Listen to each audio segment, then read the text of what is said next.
Hello friends, कैसे हैं आप सभी। आई होप सब अच्छे होंगे और आपने कल की वीडियो को वॉच किया होगा जो मैंने आपको इम्पॉर्टेंट बैलेड एंड उनके राइटर्स के बारे में बताई थी। ओके, तो मैंने कहा था कि कुछ अभी बैलेड्स और रह गए हैं और उनके राइटर्स अभी रह गए हैं, तो वो मैं आपको नेक्स्ट वीडियो में ज़रूर करवाऊँगी। तो लीजिए, मैं एकदम तैयार हूँ इम्पॉर्टेंट बैलेड एंड उनके राइटर्स के साथ में। कल मैंने आपको आई थिंक 10 बैलेड्स करवाए थे, ठीक है। कुछ एक ही राइटर के 3-4 थे, कुछ किसी के 2 थे, तो इस तरह से मैंने आपको 10 बैलेड्स करवाए थे, ठीक है। तो आज भी कुछ इतना ही है। चलिए देख लेते हैं इंपॉर्टेंट बैलेड एंड इनके राइटर्स को जो आपके बचे हुए थे। फर्स्ट आपका है ओशियान।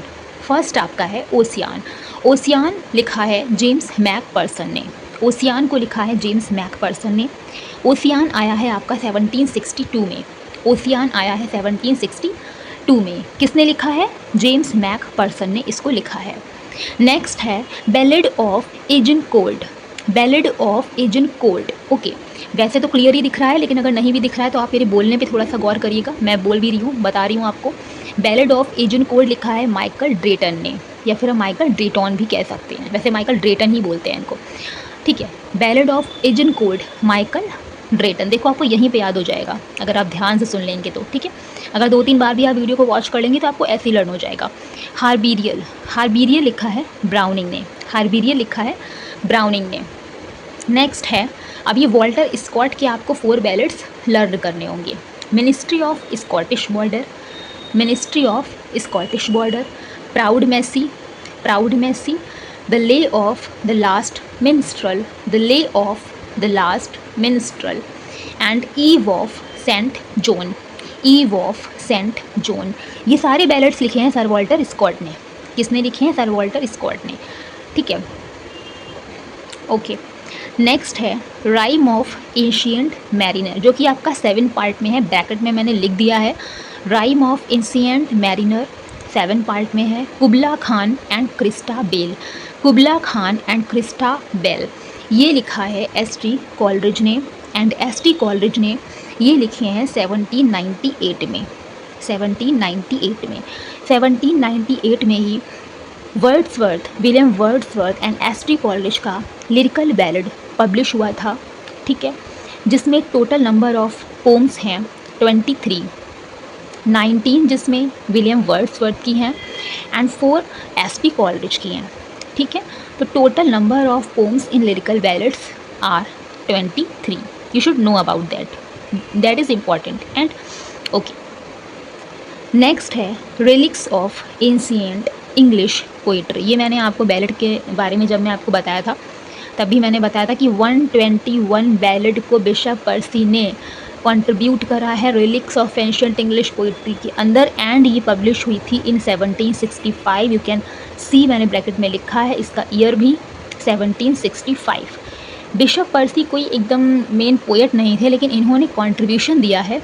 121 बैलेड्स को इन्होंने कलेक्ट किया है और उसको कंट्रीब्यूट कर दिया, एक बुक में कन्वर्ट कर दिया, जिसका नाम था relics of ancient English poetry, ठीक है।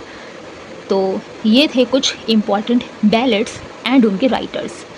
देखिए, मैंने आपको बोला था कि 2 दिन में हो जाएगा, लेकिन अभी कुछ बैलेड्स और रह गए हैं जो अननोन राइटर्स के हैं, ठीक है। अब आप कहेंगे जब राइटर नहीं है तो फिर हम बैलेड को याद करके भी क्या करें मैम। तो आपसे क्वेश्चन ऐसे भी पूछा जा सकता है कि ये बैलेड किस राइटर का है, ठीक है। लेकिन अगर आपसे क्वेश्चन ऐसे नहीं पूछा गया, आपसे फॉर्म पूछ ली गई कि बताइए ये बैलेड है कि ये लिरिक है, ठीक है। जैसे एक चेवी चेज एक बैलेड है, ठीक है। इस तरीके से बहुत सारे बैलेड्स हैं जिनके ऑथर जो है ना वो अननोन है, बट आपको ये पता होना चाहिए कि these are ballads, not other form of poetry, these are ballads. तो आप लोग टिक कर सकते हैं कि हाँ ये बैलेड, अगर आपको पता होगा ना कि ये बैलेड है तभी आप उसको टिक कर सकते हो, ठीक है। कोई बात नहीं है अगर एक दिन और लग जाता है, इन्फॉर्मेशन तो आपके पास सारी पहुँचेगी ना, इन्फॉर्मेशन तो पहुँचेगी ना। और कोई लेंदी वीडियोस नहीं मेरी होती हैं, आप देख सकते हैं मैं सारी ही वीडियोस में, कोई एकदम लेंदी वीडियो नहीं है। अगर आप दिन में, पूरे दिन में भी अगर आप 2 से 3 या 4 बार आप मेरी वीडियो को देख लेते हैं, ये 5-6 मिनट की जो वीडियोज़ हैं, तो मुझे नहीं लगता कि इतना सारा टाइम हम लोग फ़ोन में देते हैं, पता नहीं कहाँ कहाँ देते हैं। अगर आप उसको अपनी स्टडी में दे देंगे ना, 3-4 बार अगर आप देख लेंगे तो आपको याद हो जाएगा, लर्न हो जाएगा ऐसे ही, है ना। और देखना भी चाहिए और स्टडी में टाइम देना भी चाहिए, है ना, क्योंकि टाइम, बिना टाइम के तो कुछ भी नहीं हो सकता, टाइम तो आपको देना ही पड़ेगा, ठीक है। इतना भी नहीं टाइम दे सकते तो फिर आप क्या ही कर सकते हैं। ओके, चलिए मिलते हैं नेक्स्ट वीडियो में।